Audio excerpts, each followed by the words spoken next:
ndị ọma anyị alaghachila dịka m si na-ekwu ya na anyị ga-anọkwa na Chief Daddy n'ihi na nke a bụ nke tọrọ ezigbote ụtọ nke a bara aba ofu onye ọzọkwa nọkwa n'ime ihe a bụzi mama ejima ya bụ Funke Akindele ị ga-afụ dịka mmadụ nnọọ eji nnọọ tinyesia n'ime ihe egwuregwu a nke bụ nnọọ ịnụgodi afa ndị a ị ga-ama onye ọzọ nọkwa n'ime ya bụ Richard Okonkwo n'onwe ya ya onye ọzọ bụkwa ya bụzie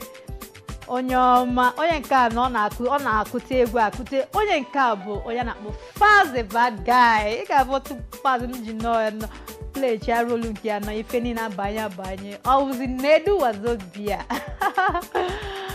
n'ezie nke a bụ Chief Daddy n'onwe ya n'ihi na ogwoli ndị nọ n'ime ya nọ ị ga-amasị na ị kwesịrị ịma ihe ọ ga-awụ ọzọ m ga-agbanyezi ugbu a ka anyị kwuezie ihe gbasara ya bụ ndị ama ama na ihe Nollywood na ihe entertainment industry nke obodo anyị a otu ha si nọ banyezie ha banyezie na politics m ga na-akpọ ha n'ofu ya bụ na onye mbụ anyị nwere ebe a bụ Banky W Banky ị ga-afụ o mere ọtụtụ ihe o posturu ọhụrụ a ya ewere postu dị n'iche si ndị ụfọdụ si na gịnị na ọ ga-ada ya si mba ya si what if I win ọ sị isi na ọ ga-ada what if I win ya bụ isi na ọ ga-ada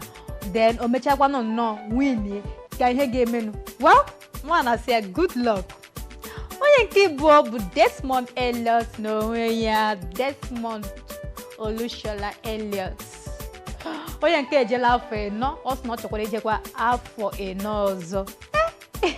ndị mmadụ na-ekwuzisi ọ bụzisi na ndị a na-eme ihe egwuregwu anọ na onye ọbụla chọziri politishan well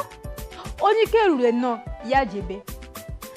onye nke ịtọ bụ Kanayo Okanayo onye ọma onye dịka m sikwa ya nọ onye orule nne ya pịakasịba ya onye ọzọ sokwa na ya bụzi onye nke ga-asịzi o sokwa na ihe a ya Emeka Ike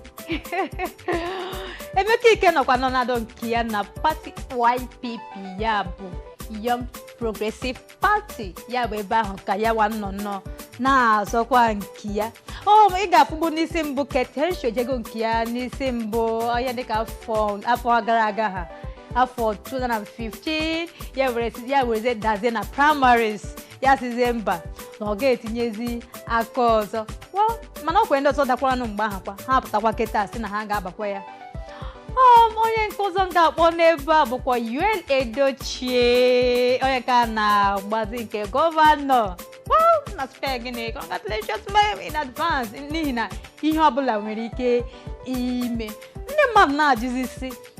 ọ bụzi na Nollywood a na-akwụta ụgwọ ndị Igbo si na anaghị ofe ebe ekiri mmọnwụ kịta bụzi ọ bụrụ na ọ gụrụ ahịa na-azụ azụ ị ga-afụ ọ bụrụ ebe a na-ere ọgwụ irute ebe a ị ga-afụkwa ọrịa ka ahụ efu n'ọsọsọ ọgwụ ka a na-ere ebe ahụ ụfọdụ ị ga-afụ ife dị iche nnọọ ya bụ ọ bụrụ na onye nke egola nke ogoro nke a ijekwu na ụfọdụ ihe dịka ndị shọpụ ndị ọzọ ị ga-afụ na ha na-ere ọtụtụ ihe dị iche ebe a so otu a ka ọ dịzi keta ọ rụzie na ha na-akụ egwu ha na-eme ihe egwuregwu nnọọ ọ dịzie ha ma ha nwere ihe ha chọrọ iji tụnyezie na obodo a ị ga-afụ na enweghị ihe ọzọ ha nwere ike ime na-abụghị ịpụtawa nnọọ na politiks n'ihi na politiks bụ ebe ị ga-apụta nnọọ mebi na o nwere ihe na-akpagbu ha ọ bụrụ na inweta ohere ahụ nnọọ ije nanụ politiks ọkwa ya na ga-awawụzie na o nwere ma ọ ga-abụ na ị nwere ihe chọrọ imere ndị ebe gị ma ọ ga-abụ ndị obodo gị ị nwere ike nweta na politiks ọwụ ya nke a wụ n'ezie ndị ka sị na-akpọ ya nnọọ na-eje n'ihu echefura sị na o nwekwere mgbe nice chekwere nke ya nnọọ onye ụlọ na-asịzi onye ọbụla chọzi ijesi politiks mana nke bụzi abịazie na nke ihe gbasara ihe nke Desmond Elliot Olushola Elliot mmadụ na-agụzi ihe ndị mmadụ na-atụnye ya bụ kọment ụfọdụ were si so ugbu a ka ị masị na afọ gị bụ Olushola mana o nwere ihe o dị na posta ya ọ sị one good term deserves another well nke a bụ n'ezie ndị Igbo si na ọ bụ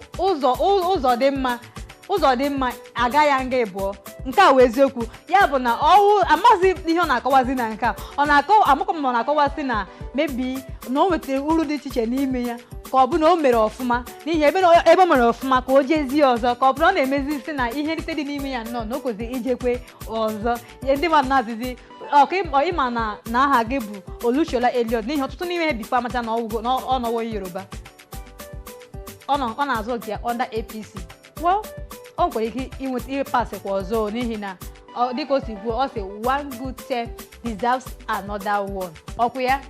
nke a wee eziokwu na ụzọ dị mma eje ya nje ịbụọ ebe anyị gọnọ ga-abụkwa na isi mbido TV oge aṅụle m ga-eje obere ezumike unu ejekwa n'ebe ọ bụla anyị ga-alaghachikwa azụ